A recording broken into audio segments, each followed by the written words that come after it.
प्यारे बच्चों, आज हम दूसरे चैप्टर इंग्लिश प्रोज में दूसरा चैप्टर ए फेलो ट्रेवलर का दूसरे पैराग्राफ का एक्सप्लेनेशन समझाएंगे। पहला पैराग्राफ में हमने बताया था कि कैसे एक मच्छर ने लेखक को परेशान किया, बार बार उसको चेतावनी देने के बाद, उड़ाने के बाद भी जब लेखक परेशान हो गया तो उसने अपने आप को जज की भूमिका में आकर सजाए मौत दी थी। लेकिन लेखक उस मच्छर को तमाम प्रयास के बाद भी, तमाम कोशिशों के बाद भी मान नहीं पाया। तो उसी बारे में ये पैराग्राफ है। पहले मैं पैराग्राफ पढ़ रहा हूँ, फिर वही रेफरेंस, कॉन्टेक्स्ट और explanation. Magnanimity and mercy were the noblest attributes of a man. In the exercise of these high qualities, I could recover my prestige.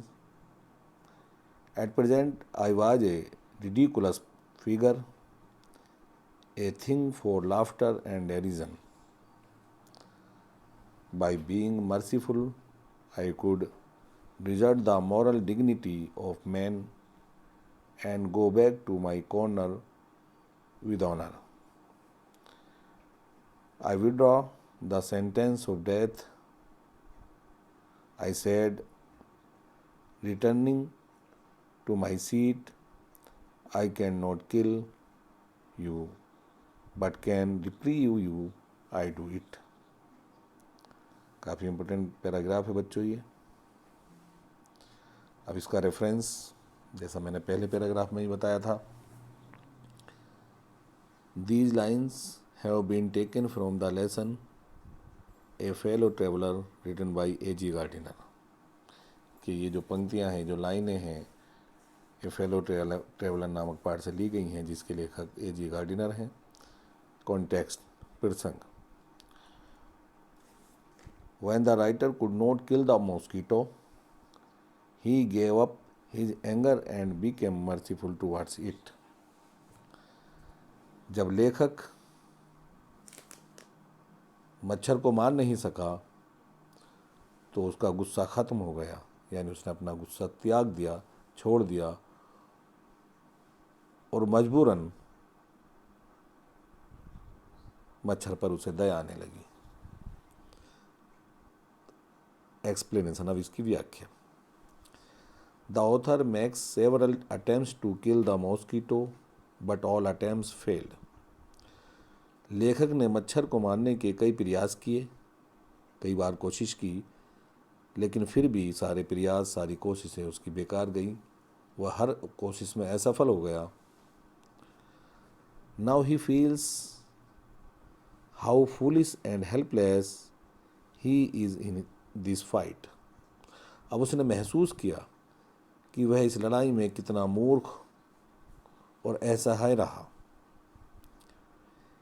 His defeat has made him a funny person। उसकी हार ने उसे एक मूर्ख व्यक्ति बनाकर, यानी एक मजाकिया व्यक्ति बनाकर रख दिया।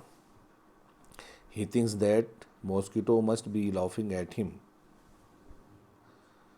वह सोचता है कि मच्छर अब उस पर अवश्य हंस रहा होगा। To regain his lost honor, he thinks to be a kind to the mosquito। अपना खोया हुआ सम्मान वापस पाने के लिए वह सोचता है, यानी लेखक सोचता है कि मच्छर के प्रति अब उसे दयालु हो जाना चाहिए। He comes to this conclusion। वह इस नतीजे पर पहुंचता है कि that kindness and mercy are the greatest qualities of mankind। कि दयालुता और दया मनुष्य के दो सबसे महान गुण हैं।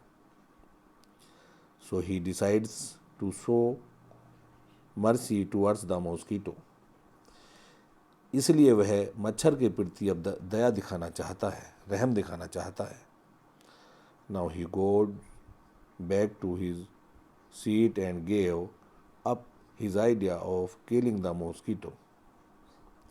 तो लेखक अब अपनी वापस सीट पर चला जाता है और मच्छर को मारने का विचार त्याग देता है।